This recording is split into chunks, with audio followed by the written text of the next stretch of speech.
selama masih ada acara-acara maulid yang semacam ini, selama masih diadakan acara-acara untuk menjunjung tinggi baginda Nabi besar Muhammad Sallallahu Alaihi Wasallam, maka daerah itu insya Allah akan selalu aman. Amin. Beberapa waktu yang lalu kami mendengar nasihat ini, rekaman video yang lama itu ada di YouTube, ceramah dari salah seorang ulama besar Al-Muhaddithul Haramain Sayyid Muhammad bin Alawi Al-Maliki. Dalam majlis itu Sayyid Muhammad bin Alawi Al-Maliki beliau mengatakan bahwasanya Nabi Muhammad SAW beliau sudah menyampaikan, kalau Nabi menyampaikan sesuatu yang akan terjadi di masa yang akan datang, bukan prediksi, bukan ramalan, itu mukjizat, pasti akan terjadi apa yang disampaikan oleh Rasulullah SAW. Nabi bersabda, satakunu fitanun, akan muncul fitnah-fitnah, yang mana karena fitnah ini yasirul animu fiha khairan, orang-orang yang bijaksana, orang-orang yang pintar, kalau sudah datang fitnah ini, maka dia akan berlaku seperti orang yang bingung. Kalau sudah terjadi masa fitnah semacam itu, tidak ada yang akan bisa menolong kita semuanya kecuali baginda Nabi besar Muhammad SAW. Semua tentang Nabi itu akan jadi penolong untuk kita semuanya. Salawat kepada Nabi menolong kita semuanya. Kita belajar sejarah Nabi Muhammad itu menolong kita semuanya.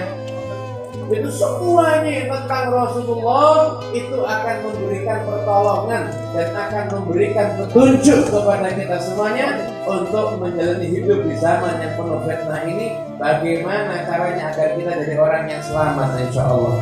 Amin. Allahumma amin. Anda bisa bayangkan setiap detik, bahkan setiap nafas dalam kehidupan Nabi Muhammad itu berharga. Itu berharga. Kenapa? Karena satu-satunya manusia yang namanya digunakan sumpah oleh Allah Subhanahu wa Ta'ala itu hanya Rasulullah Sallallahu Alaihi.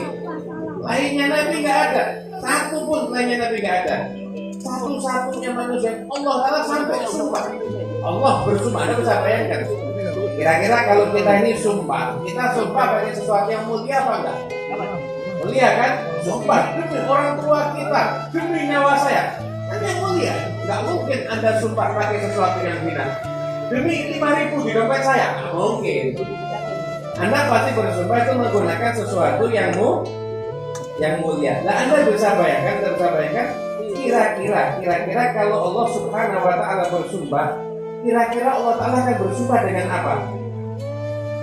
Maka Allah Subhanahu wa Ta'ala bersumpah itu dengan umurnya Nabi Muhammad SAW. Bagaimana yang ada di surat Al-Hijr ayat ke-72, Allah Ta'ala berfirman, la'amruka innahum lafi sakratihim ya'mahun. Demi umurmu wahai Muhammad, sesungguhnya mereka itu berada dalam keadaan mabuk, dalam keadaan bingung, dan mereka itu dalam keadaan selalu gak jelas apa yang mereka lakukan. Nah, Allah Ta'ala sumpah pakai umurnya Nabi. Anda bisa bayangkan, kalau kita sumpah demi Rasulullah, pantas. Kenapa? Kita sumpah demi sesuatu yang sangat terhormat, tapi Allah sampai sumpahnya demi apa? Demi umurnya Nabi Muhammad SAW. Nabi manapun juga, manusia manapun juga, tidak ada satupun yang umurnya, masa hidupnya dijadikan sumpah oleh Allah Subhanahu wa Ta'ala kecuali Rasulullah SAW. Cuma Nabi Muhammad umurnya dijadikan sumpah sama Allah. Artinya apa? Setiap nafas dalam umurnya Nabi Muhammad itu berharga bagi Allah Subhanahu wa Ta'ala, dan tentunya lebih berharga bagi kita umat ini. Jadi yang dimuliakan Allah Ta'ala, Anda kalau lihat perjalanan hidup Nabi, itu luar biasa. Itu luar biasa. Semua yang berhubungan dengan Nabi, itu datangkan berkah. Nama sama kayak namanya Nabi, berkah apa enggak? Itu kalau ada keluarga, ada yang namanya Muhammad, insya Allah diberkahi sama Allah Ta'ala. Kalau ada musyawarah, yang musyawarah ini ada orang namanya Muhammad, musyawarahnya insya Allah akan dapat petunjuk dari Allah Ta'ala. Itu baru namanya sama kayak namanya Rasulullah Sallallahu Alaihi Wasallam. Semua berhubungan dengan Nabi. Jadi mulia. Mekah sama Madinah lebih mulia mana? Jangan jawab dulu, ini jawab ulama ini biasanya. Mekah sama Madinah mulia mana? Ada ulama menyatakan mulia Madinah. Kenapa? Karena di Madinah ada Nabi Muhammad. Ada khilaf, ulama mengatakan bukan mulia Madinah, mulia Mekah. Kenapa? Karena Mekah ada Ka'bah dan juga ada tempat kelahiran Nabi. Gabungkan, ada Ka'bahnya ada, berkahnya Nabi Muhammad juga ada. Ada ulama yang mentafsir garis tengah. Itu sungguhnya Mekah sama Madinah mana yang lebih mulia? Mengatakan secara umum yang lebih mulia itu Mekah, kecuali bagian tanah yang di situ ada jasad Nabi Muhammad, maka tidak ada yang mengungguli tanah tersebut tempat manapun juga, sekalipun surga. Kalah dengan tanah yang di situ ada Rasulullah SAW. Itu kalah. Nabi ini semuanya mulia, semuanya berharga, semuanya istimewa. Umurnya berharga, perjalanan hidupnya berharga, dan menjadi salah satu rujukan hidup kita semuanya. Anda bisa bayangkan salah satu kisah yang akan kita sampaikan di sini. Kita ambil berkah dari surah Nabi Muhammad. Insya Allah kita pulang jadi orang yang lebih bijaksana memandang kehidupan. Kita punya hajat tapi nggak keturutan. Pernah apa enggak? Pernah. Kita nganggap itu berarti kita gagal, itu berarti kita mungkin Allah marah. Tapi kalau Anda sudah dengar kisah ini, kadang-kadang ketika sesuatu itu tidak sesuai dengan yang kita inginkan, maka Allah mungkin menunda. Allah akan memberi jauh lebih baik daripada apa yang kita inginkan. Gitu. Nah, jadi yang dimuliakan Allah Subhanahu Wa Taala, ketika tahun 6 Hijriah, ketika itu Rasulullah SAW itu mimpinya Nabi petunjuk, beda sama mimpinya kita. Mimpinya kita macam-macam. Masya Allah, datang maulid tiap hari, sekalinya mimpi dikejar dinosaurus. Itu tanda utangnya banyak belum bayar mungkin. Ini mimpinya Nabi itu beda dengan mimpinya kita.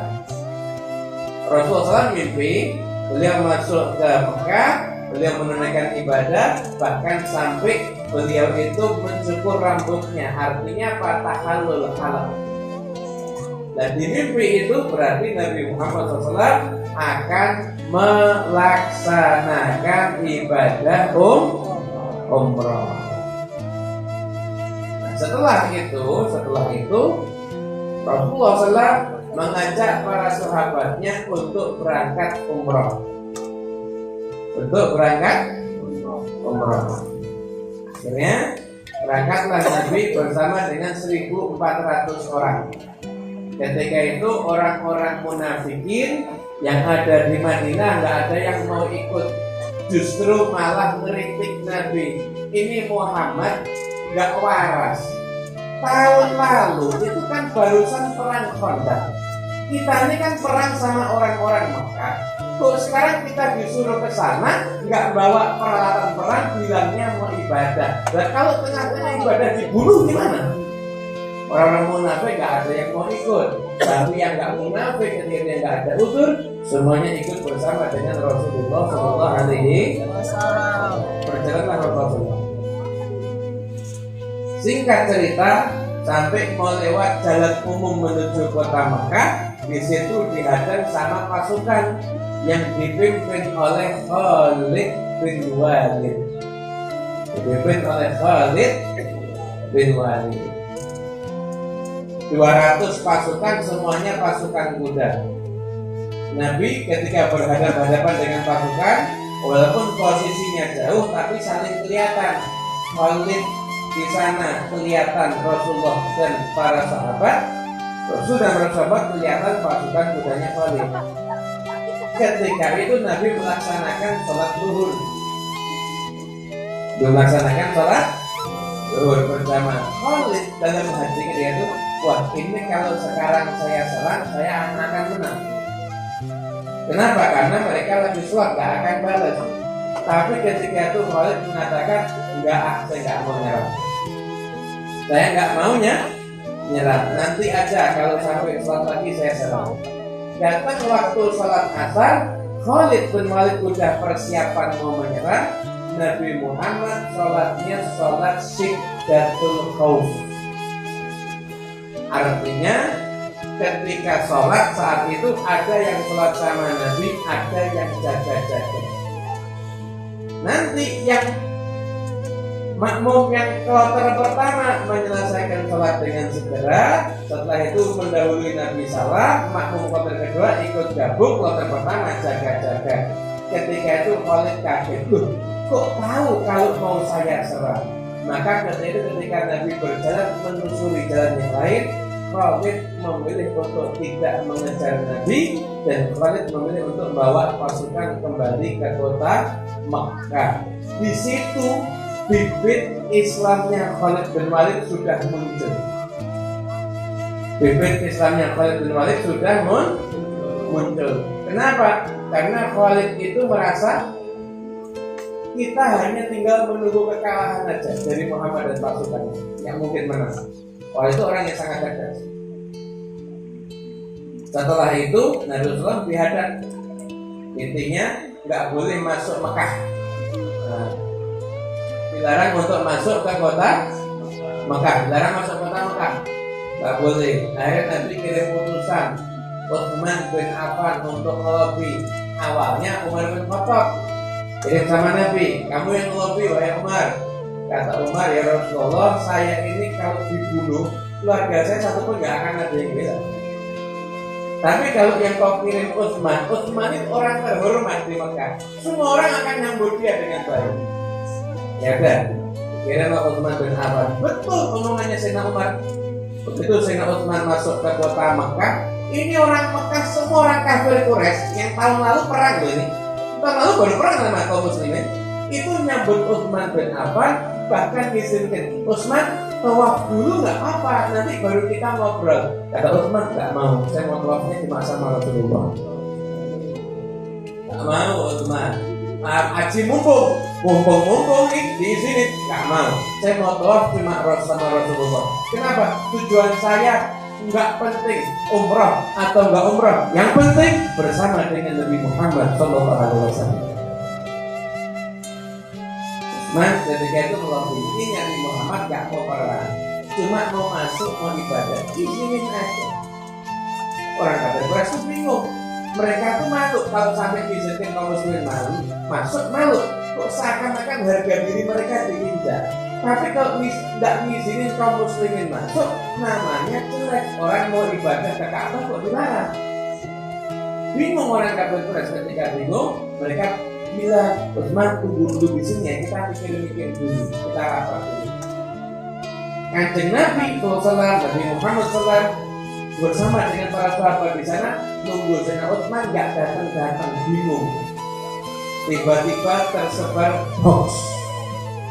Jadi zaman itu sudah ada hoax, sudah ada itu. Utsman bin Affan dibunuh. Sampai terdengar ke telinga Nabi, ketika itu Nabi marah. Nabi kemudian ngajak sumpah, semuanya saling pegang tangan di bawah pohon, namanya Bai'atul Ridwan.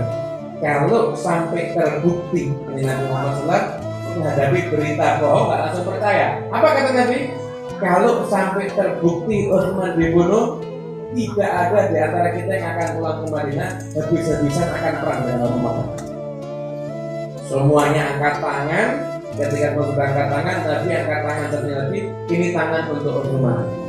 Jadi Sayyidina Utsman tangannya untuk baiat diwakilkan dengan tangannya Rasulullah SAW. Akhirnya datanglah ketika itu utusan daripada orang Mekah yang ngelobi lagi. Ini jawaban diplomasinya. Muhammad, kamu itu baik-baik aja sama orang Mekah.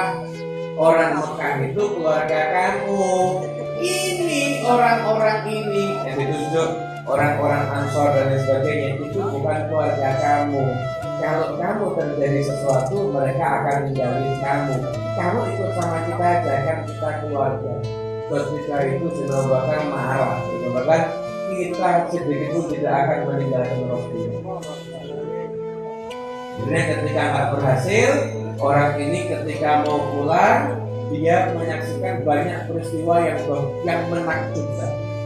Cerita ngomong sama orang kafir Quraisy, "Hai orang Mekah, biarkan Muhammad masuk. Kalau Muhammad itu berjaya, kejayaan Muhammad juga kejayaan kita. Jangan pernah ganggu Muhammad lagi. Jangan pernah ganggu Muhammad lagi. Biarkan Muhammad masuk ibadah dari kota Mekah." Akhirnya setelah itu, karena orang Mekah, kata orang Jawa, saya udah pernah kerajanya Persia Kisra, gak pernah ke Raja Romawi, gak pernah lihat orang diagungkan oleh para sahabatnya seperti Muhammad diagungkan oleh para sahabatnya. Setiap Nabi itu wudhu, air wudhunya belum sampai jatuh ke tanah, orang udah rebutan duluan. Rebutan orang-orang pengen air wudhunya bekas Nabi Muhammad SAW. Begitu. Setiap Nabi itu ngeludah loh ini, nggak pernah ludahnya jatuh ke tanah, diambil di tangannya para sahabat. Kalau Rasulullah SAW itu memerintahkan, langsung semua bergegas menaati perintah Nabi. Kalau bicara, diatur bicaranya, nggak mengeraskan suara di hadapan Nabi Muhammad SAW. Orang Mekah mesti nggak percaya, akhirnya udah kirim Suhail bin Amr. Setelah itu terjadilah perjanjian Hudaybiyah yang isinya nggak menguntungkan. Tahun itu Nabi Muhammad tidak boleh masuk Mekah, harus pulang ke Madinah lagi. Naik mobil, naik bis sekarang 6 jam 7 jam. Betul apa betul? Dulu perjalanan jalan darat berapa lama? Pulang lagi ke Madinah. Tahun ini nggak boleh masuk ke Mekah. Tahun depan boleh, cuma 3 hari tanpa senjata. Ini yang pertama. Yang kedua, orang kafir Quraisy Mekah dengan kaum muslimin Madinah 10 tahun gencatan senjata, tidak ada peperangan. Yang ketiga, siapapun mau ikut kubunya kaum muslimin terikat dengan perjanjian ini. Mau ikut kubunya orang Mekah terikat dengan perjanjian ini. Ada namanya Bani Khuza'ah ikut kaum muslimin, Bani Bakar ikut orang Mekah. Yang keempat, siapapun dari Mekah kok masuk Islam tanpa seizin walinya dan walinya itu minta dikembalikan, sekalipun dia sudah di Madinah wajib dikembalikan ke Mekah. Tapi kalau yang di Madinah murtad, dia kembali ke Mekah, yang di Mekah tidak wajib untuk mengembalikan. Jadi nanti yang bagian tulis kaget, ya Rasulullah ini saya tulis gak? Kata Nabi, tulis. Yang dari Mekah mau masuk Islam, Allah akan kasih jalan keluar. Yang dari Madinah sudah sama kita kok murtad, sekalian dijauhin sama Allah, nggak usah dekat-dekat sama kita, biarin kembali.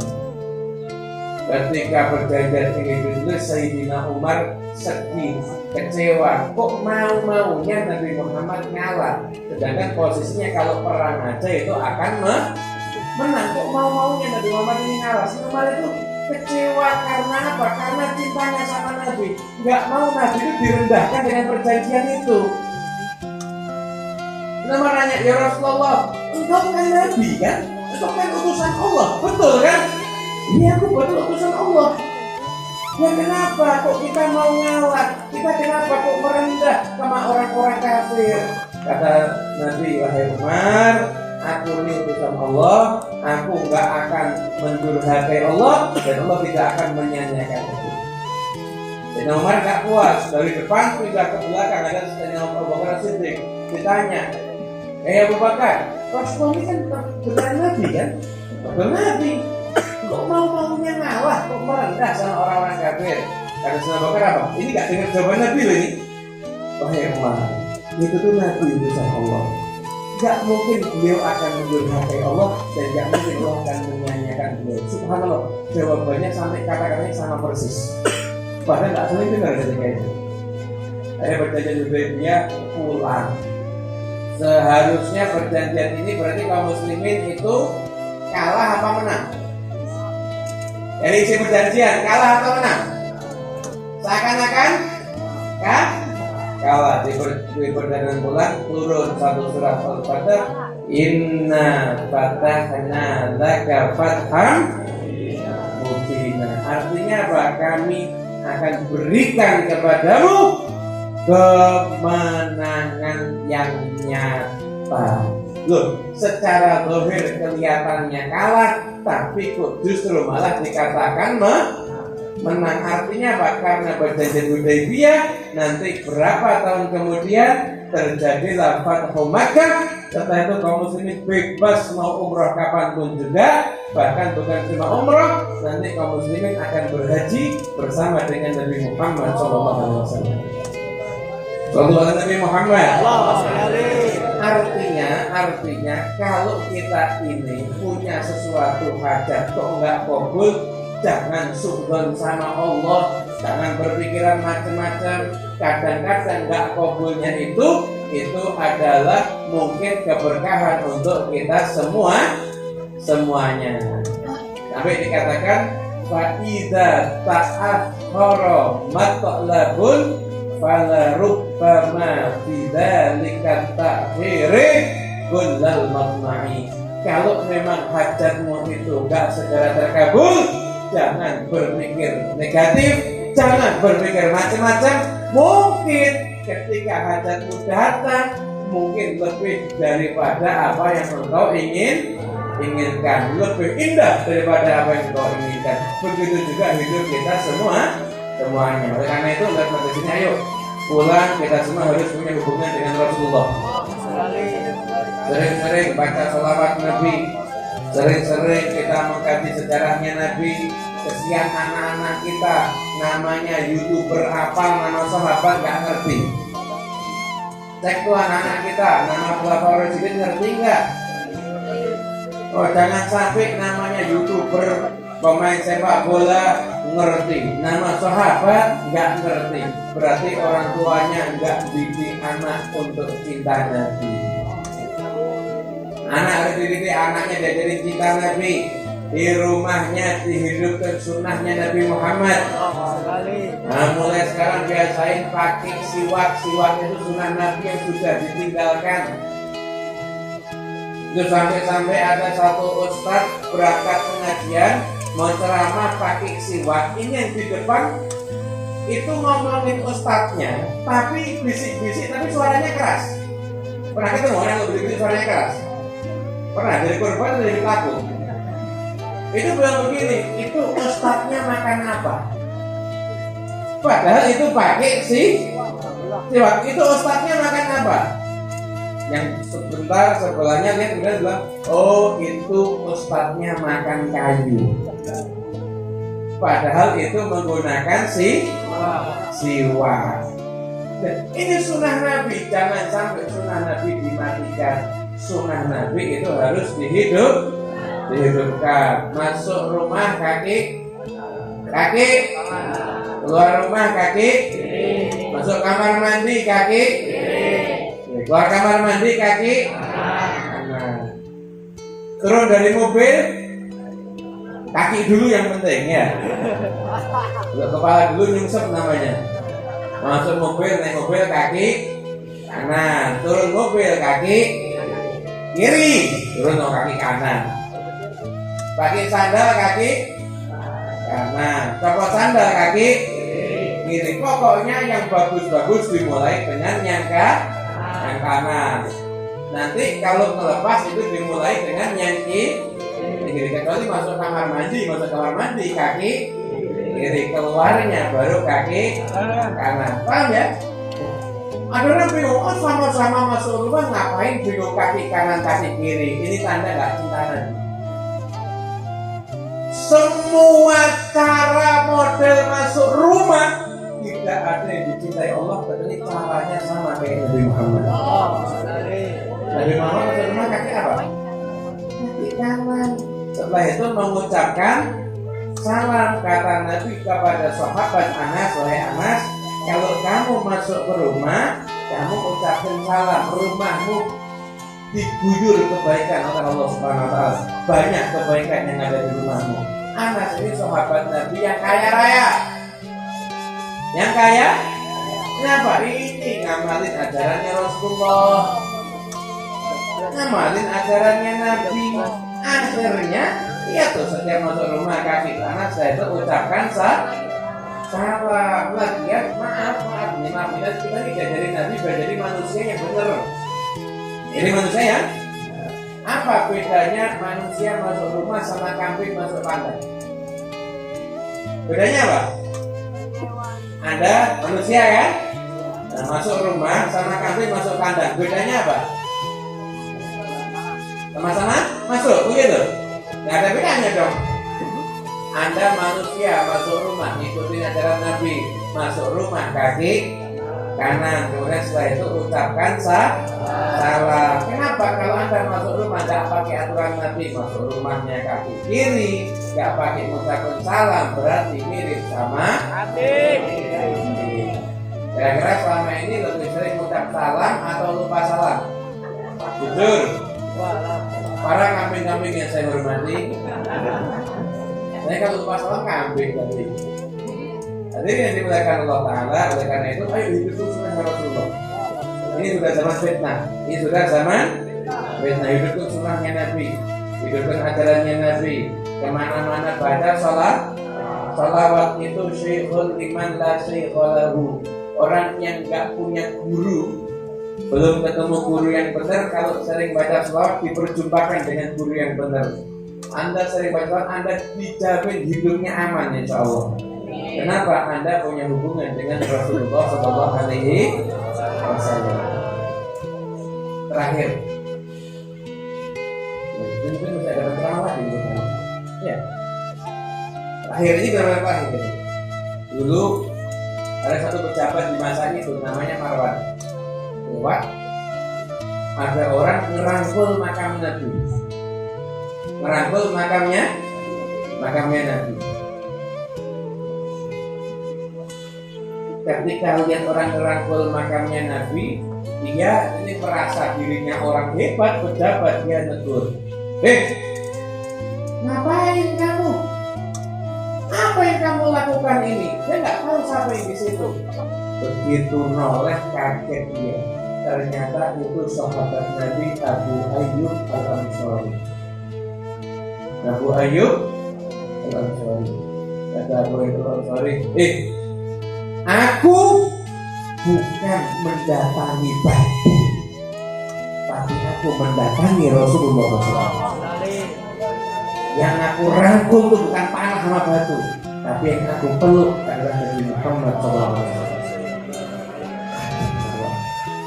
Gak berani ngomong sendiri. Manusia zaman sekarang modelnya dua macam. Ada yang model tadi lihatnya batu, ada yang model lihatnya Rasulullah. Jadilah kita model yang lihatnya Rasulullah. Majlis maulid diadakan, hadir, gak usah bingung yang ngadain siapa, yang ceramah siapa, yang hadir siapa, gak usah bingung. Kenapa? Bukan karena maulidnya, bukan karena yang mengadakan, bukan karena yang ceramah, tapi maulid diadakan untuk Nabi Muhammad. Kalau Anda lihat ajaran Nabi, jangan Anda pernah mengatakan sunnah Nabi itu Anda gunakan untuk bahan bertanda. Ada orang kadang-kadang suruh adab, ada teman-temannya mungkin nggak bisa akidah dengan dia. Kadang-kadang pakaiannya agak tinggi, pakaiannya di atas mata kaki, dibuli-buli sama dia. RCTI, rombongan celana tinggi. Nggak boleh, itu nggak ada. Kenapa? Karena pakaiannya Nabi Muhammad di atas mata kaki. Kalau orang akidahnya tidak benar, silahkan kamu lawan akidahnya, silahkan kamu jelaskan, silahkan kamu nasihati. Tapi haram kalau sampai mengejek sunnahnya Nabi Muhammad. Betul? Ada orang pakai jenggot itu nggak wajib. Kenapa? Nggak semuanya tumbuh jenggot. Betul? Nggak wajib orang itu punya jenggot, tapi jangan mengolok-olok jenggot karena Nabi Muhammad itu berjenggot. Nggak pakai jenggot nggak apa-apa, nggak semuanya tumbuh. Kadang-kadang sudah ikhtiar pakai dengkul sapi, dengkul kambing, nggak tahu tinggal dengkul macan aja yang belum. Nggak tumbuh-tumbuh jenggotnya, memang nggak ditakdir punya jenggot. Kulitnya nggak bisa nunggu jenggot, mungkin wallahu a'lam gersang. Ya mungkin. Nah, tapi kalau orang mengolok-olok jenggot itu nggak boleh, karena Nabi Muhammad berjenggot. Nggak boleh. Sesuatu yang nempel sama Nabi itu harus kita taruh di atas kepala kita. Di atas kepala kita semuanya. Ada perempuan pakai cadar. Cadar itu pakaian wanita solehah. Ada mungkin orang pakai cadar, mungkin karena kelakuan yang benar, bukan cadarnya yang salah. Ya tak benar kamu nasihati, jangan cadarnya kamu hina-hina, nggak boleh. Itu termasuk ajaran Nabi Muhammad SAW. Jadi kita ini sekarang biasakan lihat apa-apa yang nyambung sama Nabi, langsung ingatnya sama Nabi. Lihat ulama, ingat ini pewaris ilmunya Nabi.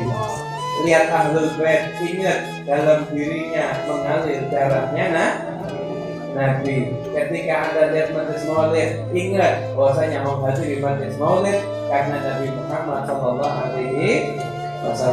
Dan insyaallah majlis ini jadi majlis yang penuh dengan berkah insyaallah. Kita doain orang-orang tua kita diberikan sehat walafiat. Semuanya kita al-Habib, Allah Bakir al-Aqqas, Allah Ta'ala berikan pada beliau sehat walafiat, panjang umur, Allah bisa membimbing kita semuanya.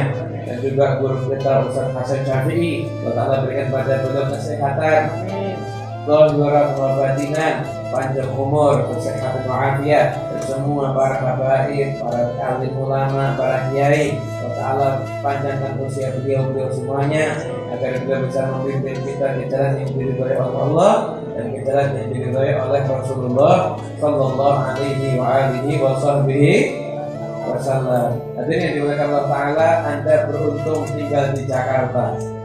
Kenapa? Setiap kampung di tempat ini ngingetin Anda sama Nabi Muhammad.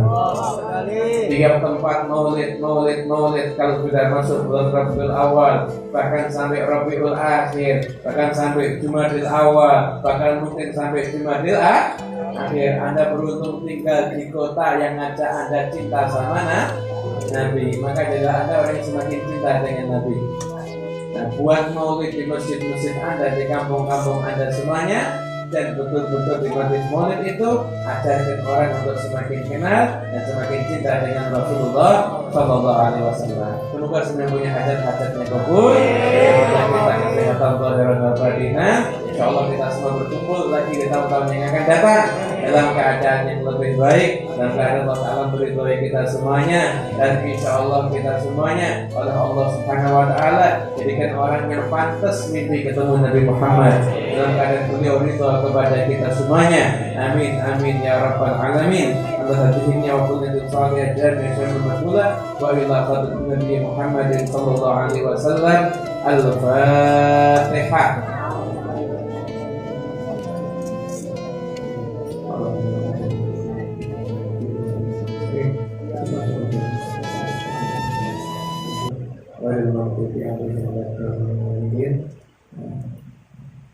Dari saya demikian. Wassalamualaikum warahmatullahi wabarakatuh.